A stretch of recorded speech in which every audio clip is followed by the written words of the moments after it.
If you're new to this channel, hey, I'm glad you're here. I'm a little bit rushed. I don't have a lot of time to get things done. I'm going to quickly give y'all some updates on the freshly laid sod and raised beds. I've received several questions about progress. I also have some exciting plans to share for the back patio. As always, I'm so glad you're watching. Please click that thumbs up and make sure to subscribe so you don't miss out on future videos.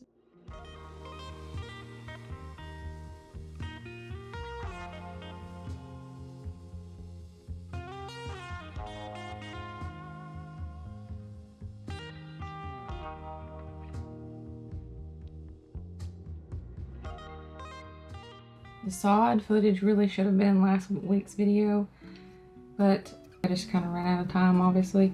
All that framework, foundation stuff, like doing the sod and, you know, making everything really messy has not been super enjoyable for me. I don't hate it. I wouldn't say that I'm like a landscaper, so I don't know if that makes any sense to you, but I have had to actually work and I haven't had a lot of time to film, which is why the last video had a voiceover in it, and I plan on trying to incorporate that a little bit going forward, but not to that extent like the last video.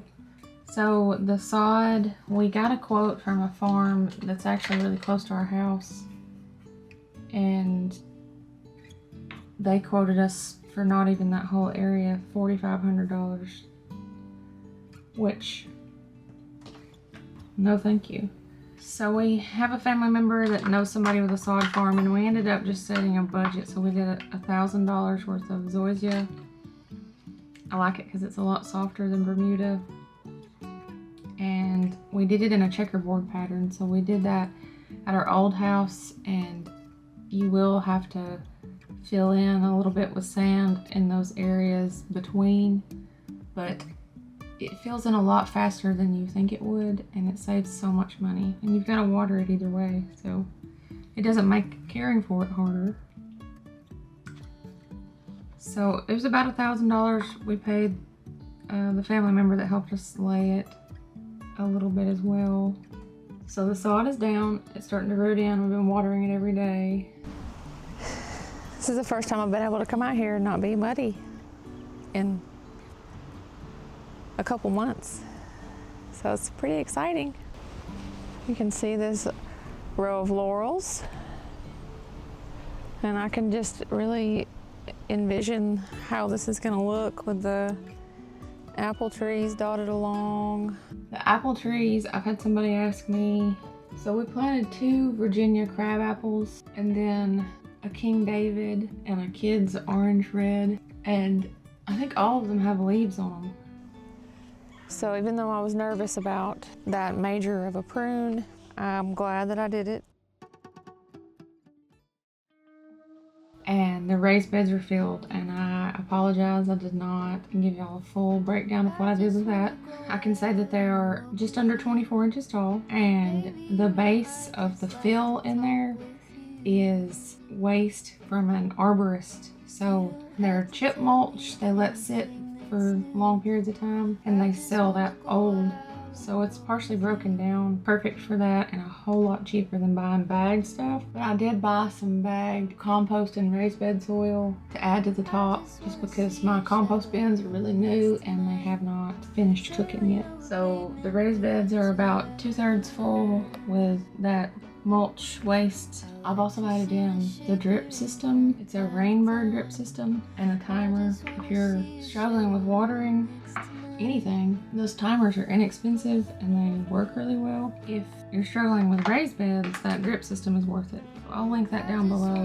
If you're really interested in seeing how all these projects progress, I really wish you would like and subscribe. So now that the yard is looking so good, I really want to make that back patio area look nicer. That's actually what we're going to get started on today. I have a lot of plans and I need you guys' help. So I'm having trouble choosing between these 2 paint colors. The first one is the Atmospheric by Sherwin-Williams. The second one is called the Cape Cod. It's a Valspar color. So the Atmospheric is a little bit darker, and you can see it from in the kitchen. You'll be able to see that ceiling that I want to paint. It's kind of like a tonal version of that vent hood color, and I think it looks better. But I want you guys to, if you would, please comment below. I'll put a picture here, and just tell me. I'll label them 1 and 2, and then I'll also put the name, so you can say 1 or 2, or you can type in the name if you want. And if you have any other color suggestions for that, I call it Haint Blue. I also took some votes on my Instagram page. If you guys want to follow me on Instagram, I'll put the @ on screen. It's actually Treehouse to Home.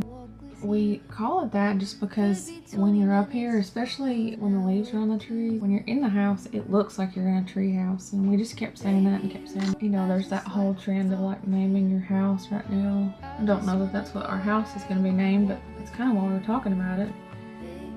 If you want to follow along with the patio makeover though, make sure you subscribe. There'll be, I think, 2 more videos actually, because some of the patio furniture I want, I'm going to have to order.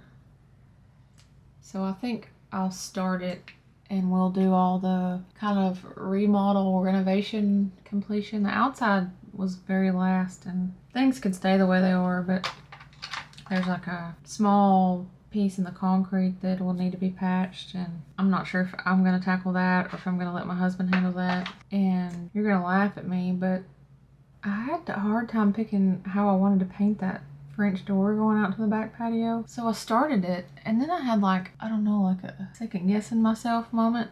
Except the second guessing myself moment was like 6 months ago. So I basically accidentally, I only painted one side, the trim, and then I primed one side. It looks awful. That's how you get out to that space, so that needs to be done as well. And the columns out there, I think long term, we're thinking about maybe when we're older making that room a den. So as of right now, the columns are just going to stay. They're like steel, but we're going to paint them. So we got somebody that's supposed to be coming to pressure wash just so we can worry about other things. They're going to try to get some of the paint off there that's loose. And then I'm going to paint those white. The ceiling's going to be blue. I've got hopefully curtains if I can pick a color or a pattern. I want to do some kind of pattern. There's some stone. If any of you follow Amber Lewis, or just Amber Interiors, the house that they just sold recently in California had some stone on the outside that I love. We took a chimney off the back of the house when we bought it, and we needed to patch it. We were gonna put brick there, but we wanted to make that into kind of like a little accent. Instead of looking like we were trying to hide a patch, we decided to make it into, you know, a focal point. So the stone is up, but it needs to be mortared and like grouted. So that'll be done, and I've got a few other surprises, some things, landscaping, and yeah, it's gonna be a lot of fun. So I hope you'll subscribe and stick around for that. So I hope if you watched last week's video, it might help you tie in a little bit of what's going on. We have a lot of projects, but this room is not complete. So it's adjacent to the master bedroom, and it's not in its final form I want it in. I don't like the light fixture that's in here. It was original to the house. It was in like the front living room, and I thought it would be nice to keep it, but it's not real brass and it just looks cheap. I'm not happy with that. So I want to change that out. And all these wardrobe frames I want to paint, and I want to add a couple. I did rearrange and then add some crown molding and trim around them, and then light. There's a lot of projects that I want to show y'all that aren't gardening. So I thought a lot last week, and I came to this conclusion that whenever I get on camera, I feel like I need to tell you my whole life story. Like I need to tell you everything about me so that you'll want to watch the videos, and it's just not the case. It's just not practical, and it's just not feasible. Somebody recently told me that I was an onion. You know, not everybody like onions. And it's funny how making YouTube videos really makes you do a lot of self-reflection. I'm one of those people that I always say only people that know me like me. But I would rather that than the opposite, where strangers think I'm nice and then people that know me hate me. That would be terrible. I think we'll go out and I'll show you the patio, talk about those plans, and then work our way out into the yard. So when we bought the farm, we have all these plans of like, there's grain bins on the other side of the property, and we want to possibly make them into Airbnbs and, you know, and a wedding venue. I realized I was trying to do way too many things at one time. I was just not being successful at any of them. Kind of decided that we would start from the middle and work our way out. Start from the close to the house and then work towards the other side. Hopefully we'll be able to take you along when we work on those silo conversions and we make them into Airbnbs. It's kind of the vision. I have a whole plan for landscaping that area, and it's just gonna be something I want to share. Okay, I'm not sure if I even actually told y'all what we're gonna do today. I was trying to take advantage of the time that I have because I need to do so many things today and I need to get this video out tomorrow. So we're gonna start making over the patio and I'm gonna bring y'all along to show y'all that. So let me see if I can, I guess, swap my batteries out, and then we'll start out by heading out. I'll show you the inside of that door that I haven't finished painting, and then we'll go from there. Make sure you vote. Let me know if you like that color. Follow me on Instagram, Treehouse to Home. Make sure you subscribe so you can follow along with this patio remodel. And yeah, just thank you for watching. I hope that if you've been watching multiple videos, you can see where I'm improving a little bit. I am learning and am committed to being a lifelong learner, and I think that there's no way that is negative. When you're learning something, you're growing, and good for your body and your mind. Let's get the day started. So the doors behind me, you can see, are two different colors. This one is not been painted white, it's actually primer. And my plan was to make the trim around the window match all the trims and casings in the house. But then I decided that I wasn't sure about that, and so I just never painted this door. So that'll be the first on the list of things. A big part of it is just getting this looking a little bit better going out to the patio.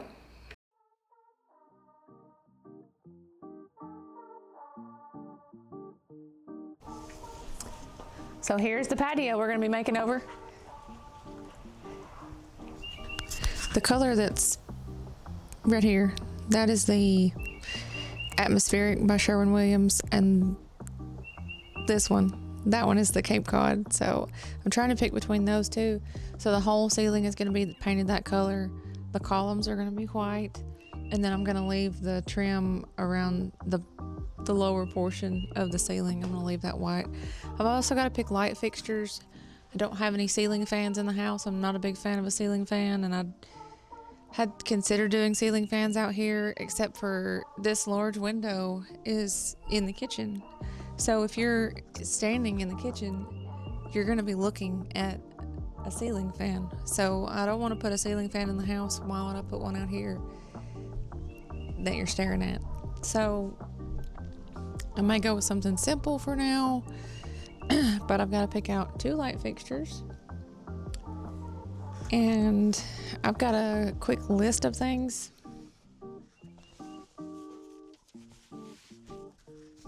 Just kind of going in order. We've got to work on cleanup, the pressure washing, of course. Then we'll work on painting the ceiling and the columns and repairing the small place in the concrete. The stone needs to be mortared, the lights need to be installed, and I've got to paint the inside of that French door. I'm gonna do a larger outdoor rug. I have one out here. I'm hoping it'll fit on the front porch. And I'm kind of thinking of doing a layered situation where I have a really large outdoor rug that almost covers this entire first section. And then I've got something smaller inside the seating area. I need to actually order the patio seating, and I've been looking. I know that this year that sofa set from Walmart is, I mean, I would say it's borderline viral. I know so many people that have bought that and it looks great, but I kind of have this almost like youthful, playful, like I want it to look like. This summer we went to a resort in Key West, and they had like all this almost like mid-century modern vibe furniture. I just want it to be like an escape. So like we're on vacation when we come out here.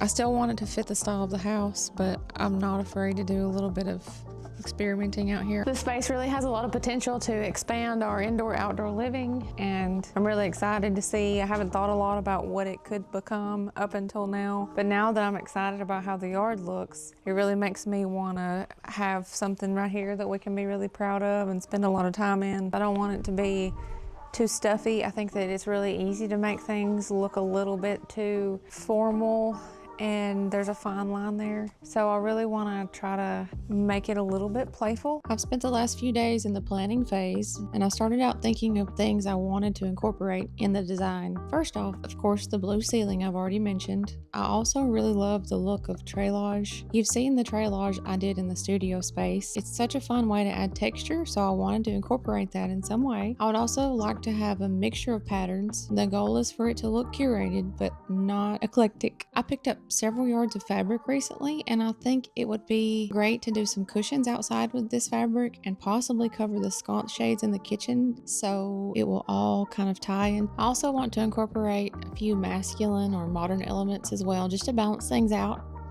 I'm also looking for outdoor furniture that's really comfortable. I want us to spend time out there like it's an outdoor living room. I love the look of the new Soho Home collection, as well as several of the Lulu and Georgia outdoor furniture pieces. I haven't made a final decision yet, but I will make a selection and I'll let you know what I picked in next week's video.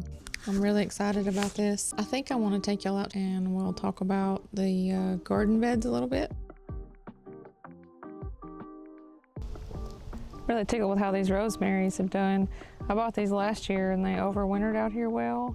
The close to you and right here I have a phenomenal lavender. This is a garden sage and this one is a few years old. Oh, this is garlic. I have a microphone over there if you want to wear it. It's on the grill. Have you seen my rhubarb? Wait. Where is it? Right here. I planted them. Oh, looks happy.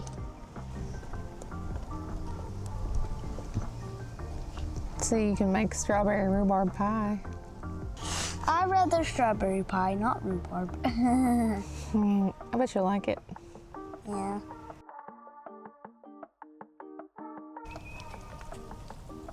Good jobs. Now we found new growth. See, look. See? Help.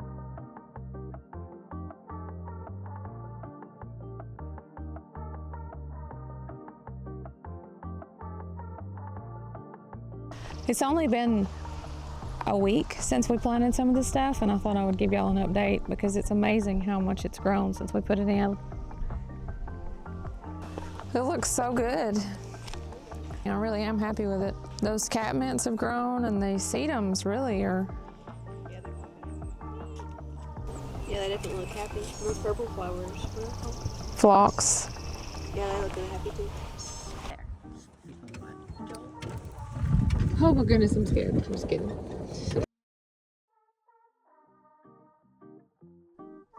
The kids are on spring break this week, so I decided to have my daughter drive me over to check on the curly willow. And I decided to ask my son for some help, and he went above and beyond. So I'm really happy with what he did, and I think that the rest of this video is going to be all him. So enjoy Link's version of the farm tour.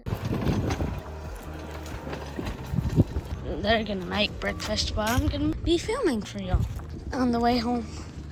And I want to show you a bit about our bee traps that me and my dad made.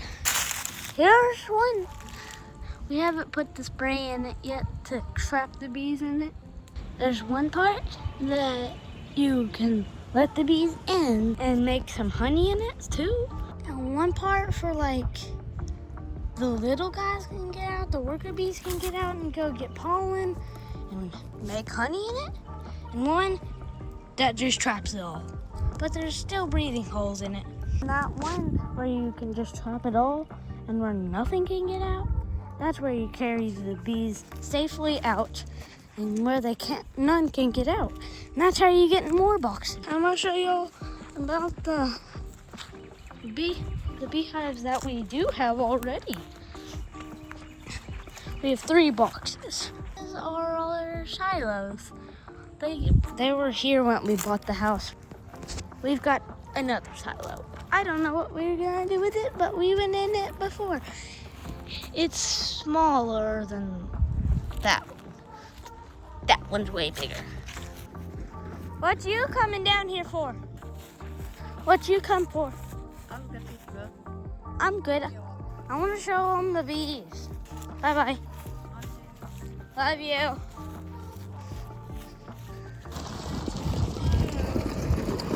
Bye-bye.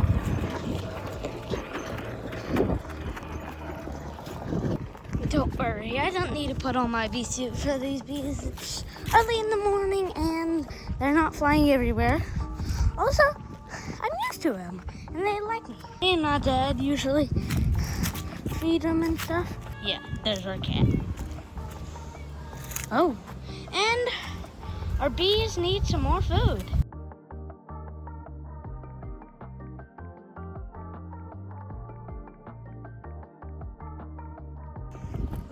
And I'm going to show you all our gnome garden now. There's the gnome. There's little dog on things. Here's another little dog. It looks like Biscuit from, looks like Biscuit, sort of. And here's the little house. There's the gnome. Where did he go? Oh, the gnome fell. He fell. Here's the gnome. He's a little dirty. Okay, let's finish. Let's put this back together. This goes right here.